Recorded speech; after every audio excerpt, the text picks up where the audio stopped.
Welcome back to the Dare to Dream podcast. My name is Vincent Van Patten, and I am a writer and media creator currently exploring what lights my soul on fire in Japan. Today is going to be a solo episode. Unfortunately, no Greg, my partner in crime, but I got a lot to talk about, so it should be a fun one.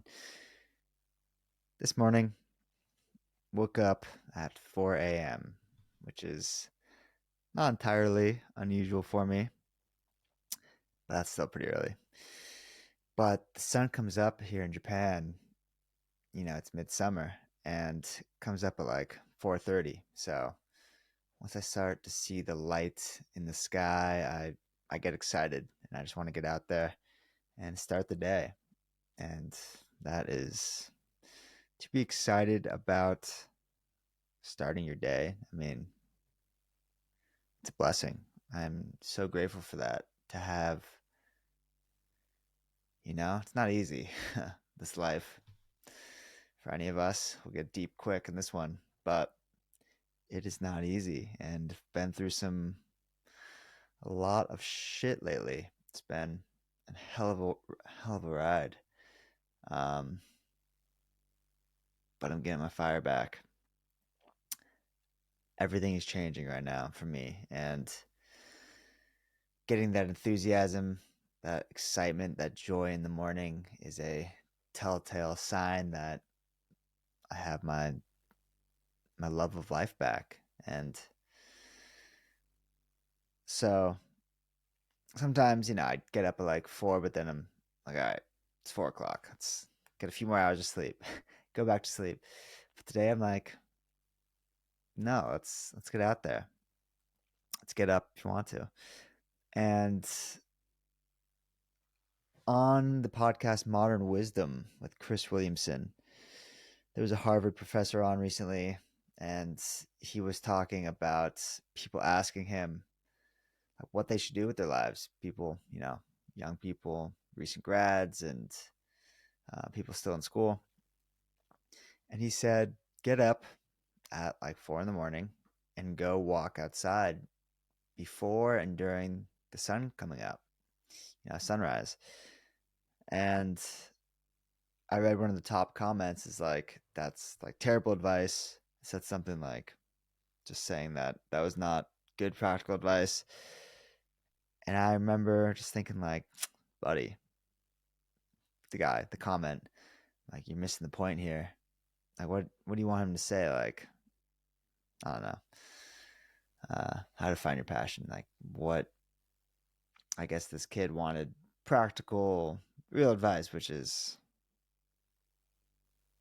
nothing wrong with that. It is something that we want, but he missed the point.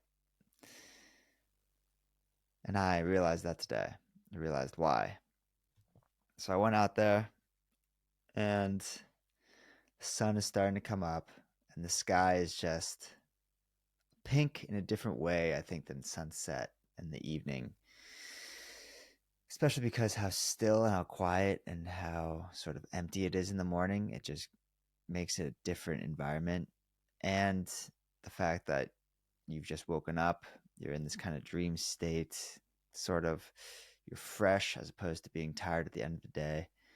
And the world was just pink and pale blue and golden, the gray clouds unfurling just like a blanket across the cityscape.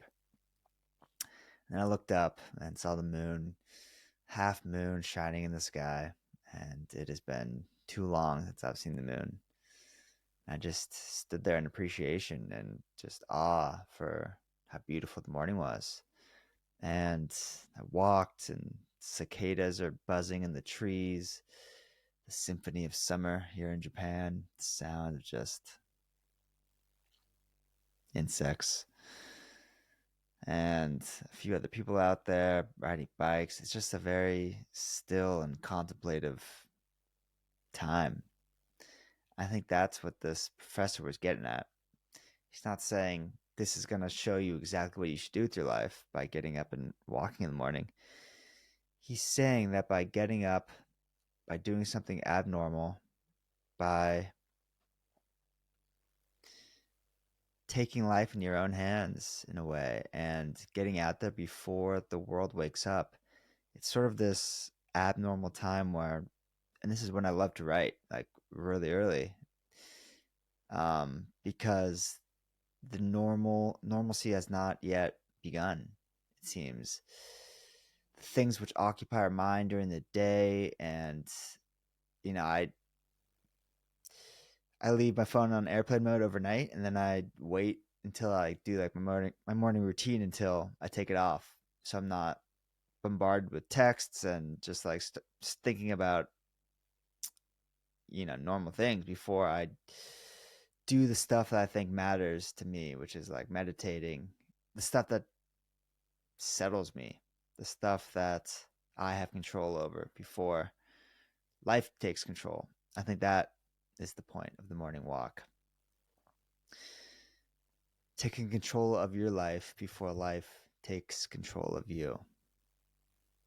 Taking control of your life before life takes control of you. I'll write that down. It's pretty good.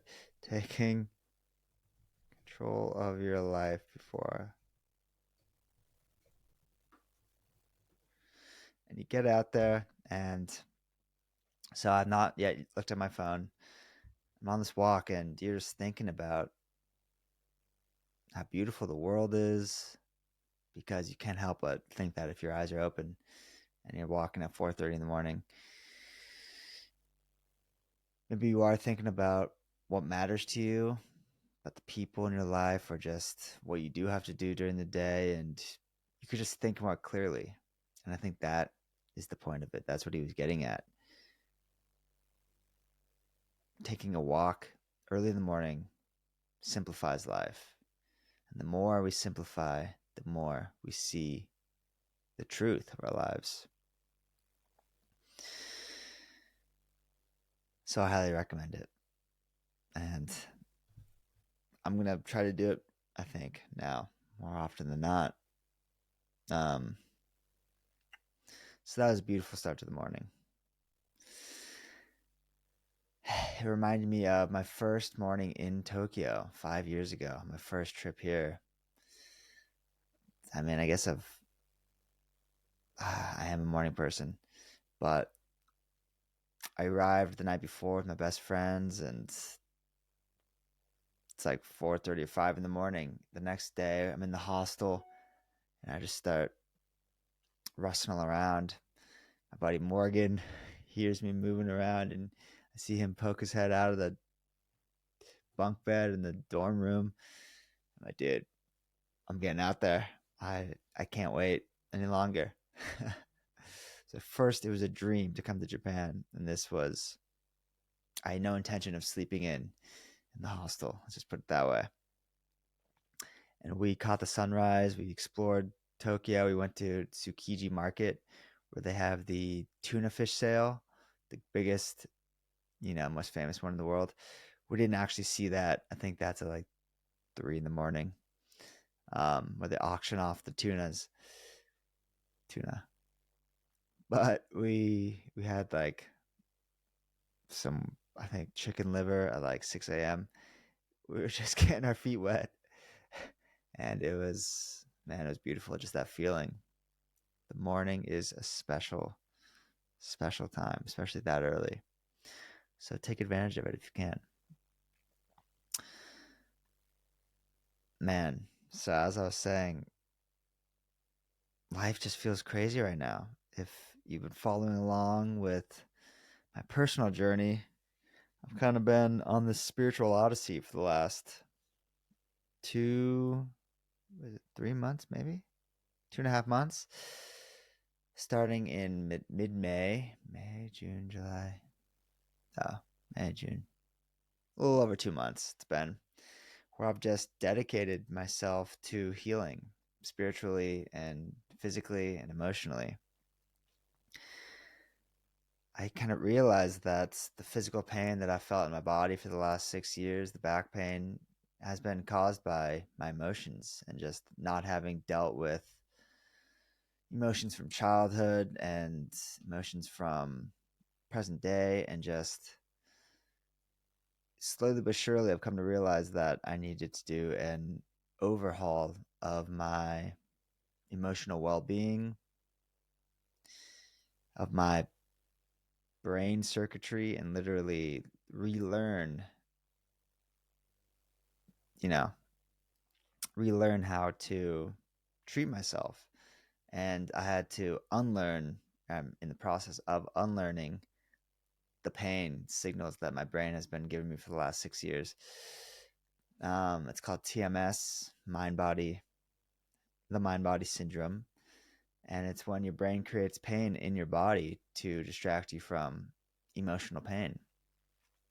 And I've dedicated this period of my, this season, pretty much the summer, to beginning this journey wholeheartedly and with everything I have.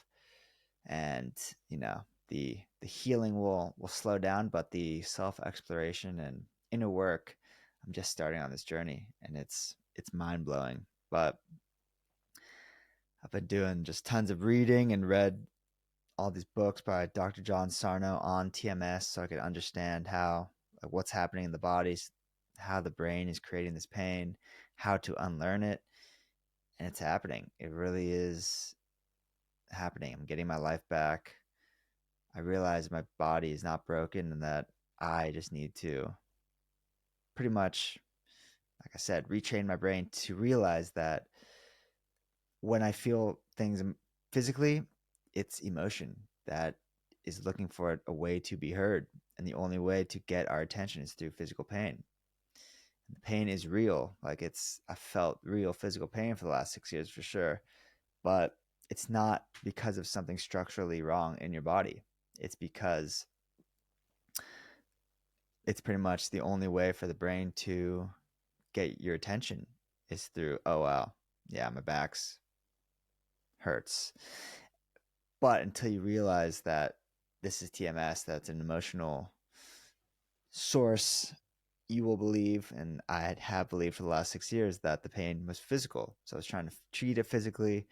I thought my body was broken, and that only creates more pain and more trouble because you're not addressing the source, which is emotion. So that's the journey that I've been on. Started therapy, and it's been unbelievable. Just like, I feel like, I've been pushing forward in life for the last 6 years since graduating college, but I've never in my life, being a kid or whatever, and anything like that, never processed everything that I've been through. And I don't think many of us do. So I'm really, truly grateful for the pain for making me stop and take a look at my life deeply, because it had to change. The pain was just my unconscious world telling my conscious world, you have to change. And until you do, you're going to feel this disharmony, this disunity in your body, and that's pain. And it's been 2 months, and I think this last 3 weeks have been really just profound and have been very challenging. It's felt I kind of got sick, and it felt like it was a weird one where, like, I can't, like, it wasn't like a normal cold. It felt like something was just stuck in my head and in my throat, and I'm not completely over it. It's been 3 weeks, and this has been really hard because I've been very excited about working out, getting back to my old workout routines, and just like getting back in shape, and kind of had to put a pause on that. And I started thinking, like, wow, maybe this is TMS. What is this trying to tell me? And I think that this was a way for kind of my body to say, like, you need to slow down even in this healing process. Like, it has been emotionally draining, and just it's been a lot of just dedicating myself to doing shadow work and like uncovering the parts of myself that I have kind of was hidden in my own shadow, feeling guilty for my upbringing and just for having what I have, being who I am, feeling shame and just feeling not able to fully express who I am and to fully embrace who I am. And these are things we push down into our unconscious, and they create pain in our body. And so it's been a lot. And I think getting sick was kind of my body's way of saying, like, let's just maybe take it a little slower.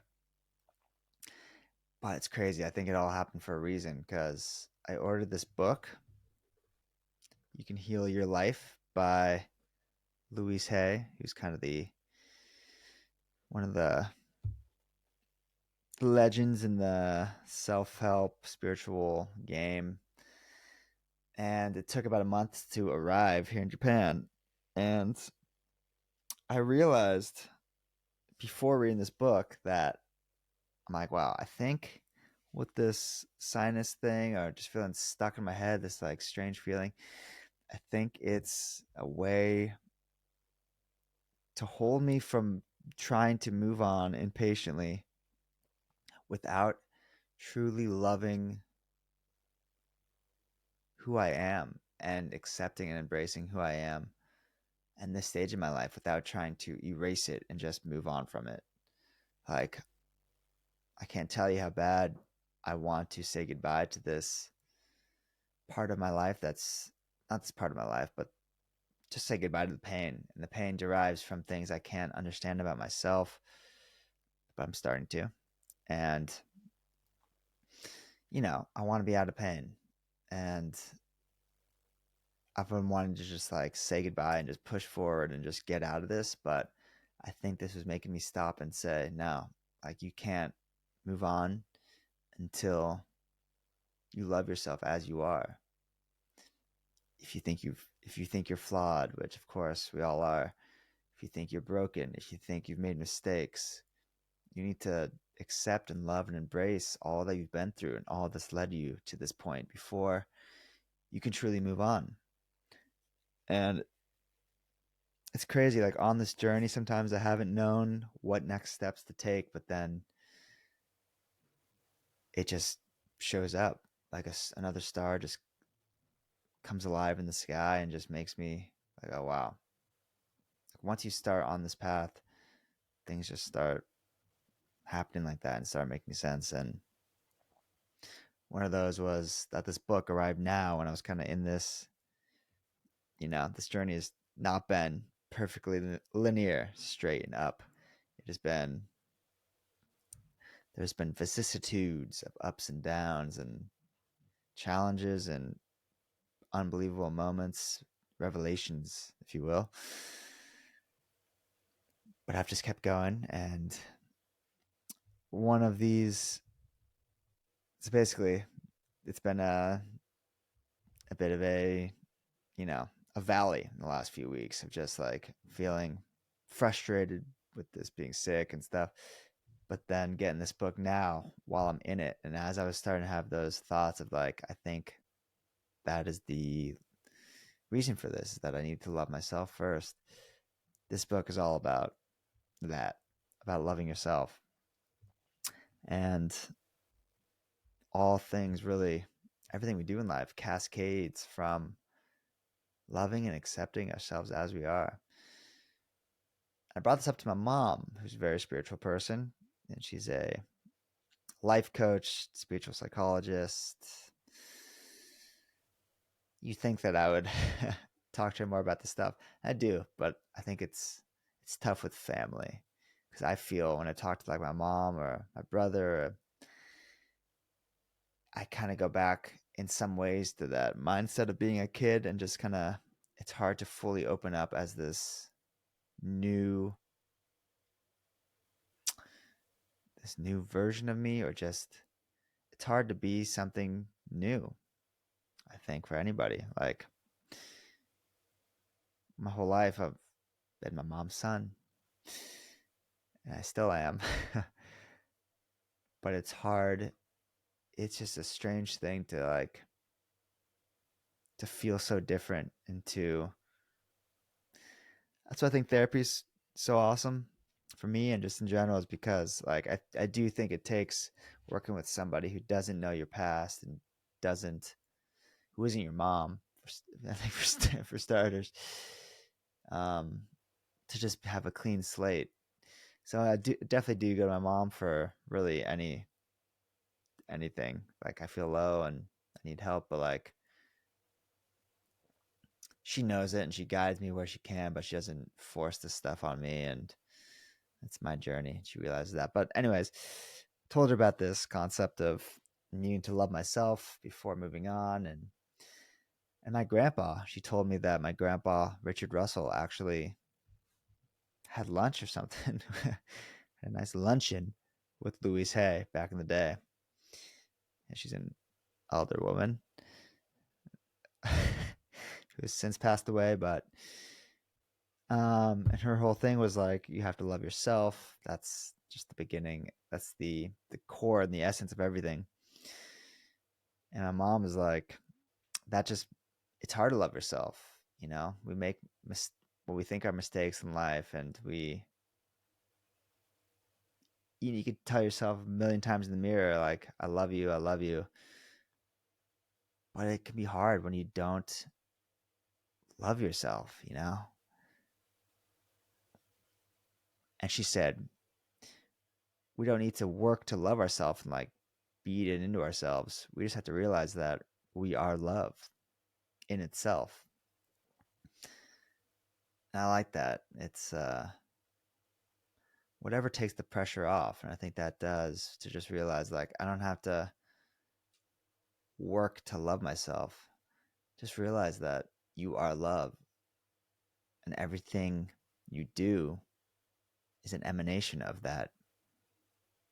It's a wave, you know, of love itself. And people may not know how to understand it. And that's why, I'm on my walk this morning and I say good morning to somebody and they don't look up, something personal. They don't realize, well, who knows what's going on, but the world will try to dim our light. That's not something for us to worry about. We just got to keep shining.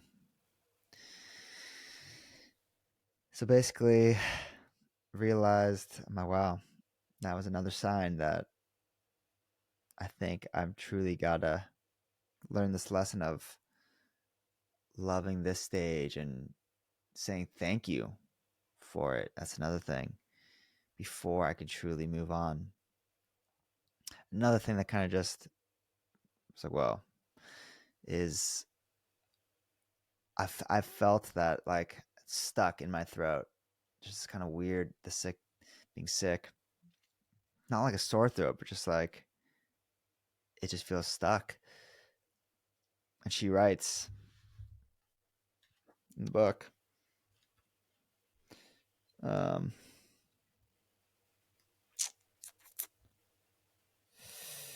using this exercise, I'm willing to change. Let's use this affirmation, I'm willing to change.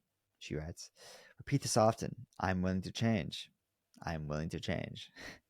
You can touch your throat as you say this. The throat is the energy center in the body where change takes place. By touching your throat, you're acknowledging you are in the process of changing. I thought I felt stuck in my throat. And I'm in this period of incredible change. And of course, there's many things I still have to unlearn and that I have to understand about myself. There's still resistance. And now I'm just ready to drop all resistance. I'm ready to release this resistance. And maybe that's what's going on with my throat. I am taking antibiotics now too. It's been 3 weeks, so could just be a good old fashioned cold. But anyways, it has caused me to love myself, to realize that I am loved. So I think it's all happening for a reason, even though it's been really freaking annoying. Yeah. So, as I was saying thank you to what I've been through, saying thank you to the pain. And I wrote my newsletter this week titled Thank You Pain, this poem, saying thank you to it. Like without this pain, I would not be doing this work. I would not be looking at my life in this way and just digging in. And I feel like I truly see myself clearly now.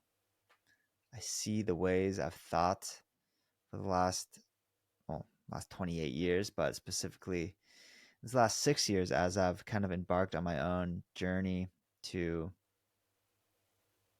make my way in the world and to find what I love and just to be me. And in a way, I had to separate myself from my family to do that because, and this is one of the big things kind of working through in therapy, and just a reason for the pain is that I felt that I couldn't really forge my own identity and this is kind of goes to why it's difficult to fully share with my mom. Even though I try, it's not like I'm purposely holding back, but like, you know, you go back home for the holidays and you feel like a kid again. And you go back to the old mindsets, and it's pretty natural. Um, so I think in a way that's why I had to move to another country and just like find my own way. This is something I had to do, and maybe I had to be here in Tokyo on my own or just anywhere, but Tokyo has definitely been calling to me my whole life. Or I don't know about that, but 15 years, Japanese culture. And I'm here on my own to really pave my own way. And this pain, which has been back pain for the last 6 years, but I've realized that I've had TMS my whole life. And I think many of us, most of us do, have mind body symptoms. I had growing pains as a kid, which is this unexplainable kind of pain. We attribute it to growing, but I think they say it's actually emotional. The same thing that was happening with my back. I had lots of stomach aches and headaches as a kid, just like, and it all started because I was suppressing emotions as a kid.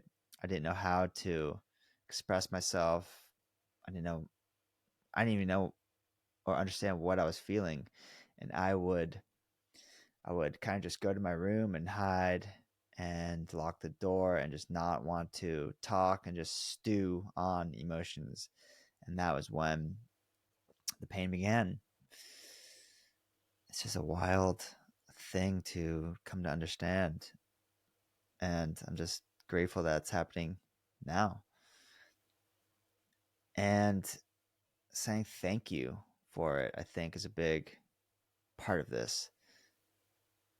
Thank you. Because it's all it's been is protection. It's been trying to protect me. And it has been protecting me. When I think about the pain, for the last 6 years, I've been so consumed with back pain, just always worried about it and always hyper vigilant, thinking about it and worried about my future and angry. And the ways we feel about our physical pain, those emotions are already there underneath the surface in our unconscious. And the physical pain is the way to distract us, but also the emotions that we feel about those symptoms are emotions that we already feel about life. Like I've worked through, of course, I've been angry about the pain a lot in the last 6 years, just like fucking fed up and just over it, like just so pissed off. And one of the reasons for TMS, one of the main ones is repressed anger. And the type of person, there's certain personality traits that are quite common amongst people with TMS, and they're usually people pleasing tendencies and perfectionist tendencies, and um, the need to be liked and a good person and seen as a good person in the eyes of others. all these things that on the surface are good and seem very good, but then underneath create this conflict between our conscious and unconscious mind because in our unconscious, maybe we want to be bad. We don't want to be so responsible. We don't want to have to look so good and be so perfect in the eyes of everybody.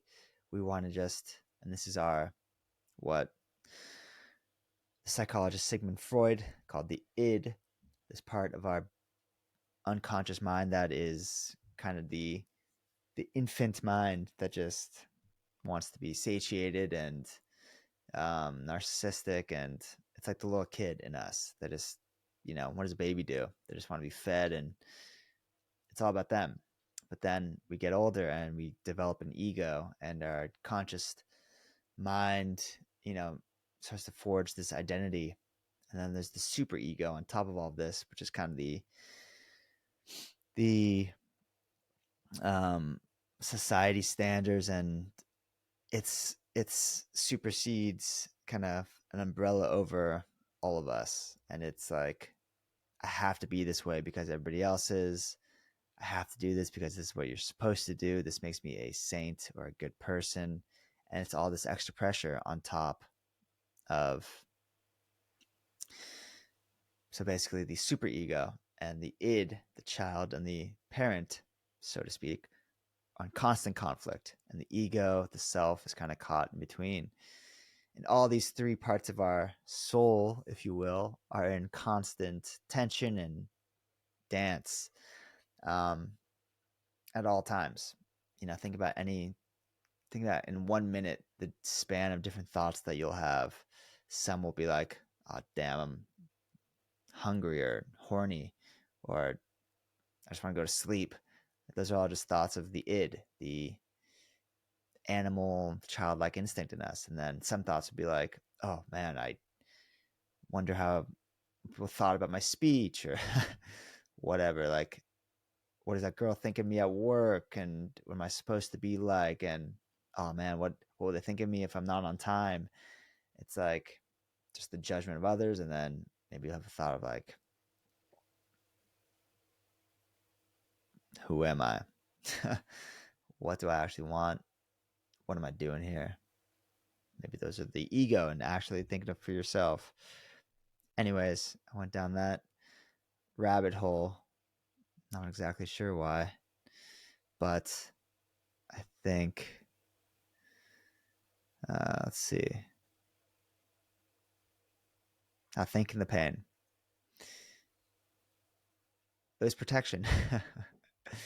It's always been trying to protect me and distract me from. So I think I was saying that the emotions that we feel were there and the physical symptoms are just a way to bring our attention to those emotions, pretty much. And until we know that what we're dealing with is TMS and say emotional thing, psychological, um, we will believe that we're just mad about the pain. Like, I'll just think that, I think I was talking about anger, and I will just continue to believe that I'm just angry about this back pain. Like, that's what I'm actually angry about. But really, yes, I was saying traits, personality types. So with the type of people, perfectionists and such on the surface, but underneath there's this reservoir of rage. Yes, this was it. And the type of person who has like physical pain, they won't really talk about it, they won't complain, but then underneath they're just raging. They just want to, like, I wake up in the middle of the night over the last 6 years, I just want to like wail on a punching bag, or just like, I'm just like unconsciously so mad about what I think is the pain. But I think a lot of it was unresolved anger from growing up with having a brother so close in age, and we would fight and stuff, and he would make me very angry. And we're still best friends, and he's great, but I never really processed that anger until I started therapy a couple months ago. And I just never even really processed our relationship fully. And I've definitely feared his judgment in pretty much everything that I've done. Um, and just realizing that we're very different in many ways, similar in some ways, and we've been on this freaking journey together. And we don't have to be exactly the same, that is for sure. And just realizing these things is liberating. Liberating ourselves, liberating other people from us feeling like they have to be a certain way, or our expectations for them and for ourselves. Like in these relationships, I finally feel like I could be me, whatever that it means, free of judgment from myself and from others. So dealing with the anger, dealing with grief and guilt is a huge one. She writes in this book, and I think this was a big one for me as well, that pain in the body is guilt. Like pain is guilt. It's just this dead, dark energy that's just weighing you down. And we're guilty for things we did 10, 20, 30, 40 years ago. You know, not me, 'cause I'm 28, but I definitely, there's certain things I feel guilty about that just do not serve you holding on to anymore. I'm just tired of it. The pain is like clearly just holding on to this negative energy, and it's time to release it. It takes work, but we have truly begun. So all of this to say that I said thank you to the pain. It has been an absolute blessing in my life, because it's just crazy that it feels like everything is changing right now in my life. I'm doing this work. I'm feeling the change in how I feel, like in physically, but also just my energy and like my outlook on the future and what I want to do. Like, I feel like I'm in charge of my destiny now. Like, anything I do, what I want is in my control. Before, I was just worried about fully embracing this life I want to live, of traveling and exploring and creating. And I was afraid of being in pain forever. I was afraid that I couldn't live this life because I was in pain. All these things just creating this vicious cycle. And I'm saying that's over. I'm done living that way. I am taking charge of my life, taking charge of my destiny, and just being kinder, easier on myself, loving myself in this stage of my life before I could truly evolve. You know, it all matters. Things we think become our reality.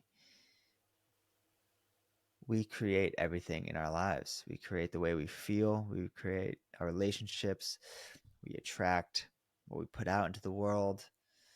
And I'm tired of being self critical and being not my own best friend. And I think I am decently good at that. But now I want to be like just there for myself no matter what. I'm just proud of myself for all that I've been through, and I'm just ready to let go. Let go of the pain, things that did not serve me, and move on with this whole new understanding. It's it's beyond my comprehension.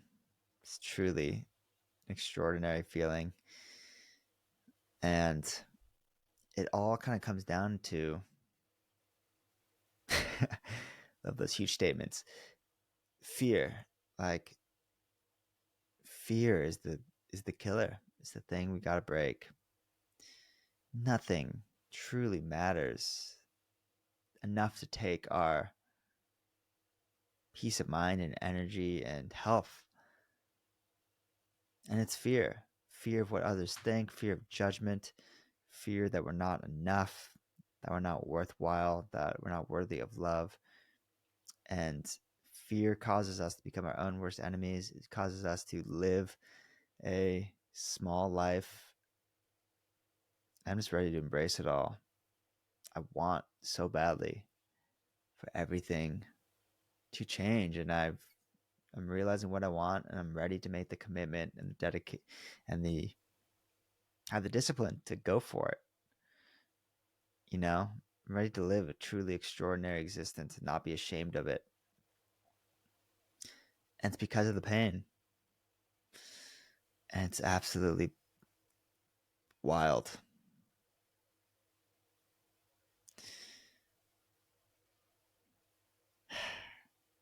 Thank you, pain.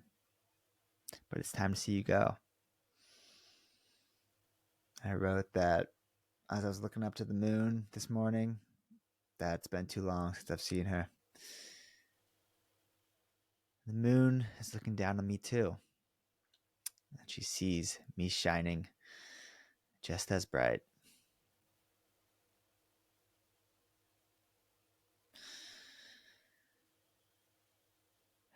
So hopefully that leaves you some things to consider. Maybe if nothing else, try the morning walk. Or be a little kinder to yourself. Or realize that you are love and there's nothing you have to do, nothing you have to force, nothing you have to fear. You just got to be you and be love. Let the world react to it as it may. But take control of your life, take control of your destiny. We got one life to live, and it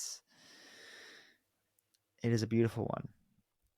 It is a beautiful life and a beautiful world that we all share, and it's just so interesting and cool and meaningful how we have to go through the darkness to know what it's like to see the light. We got to go through these valleys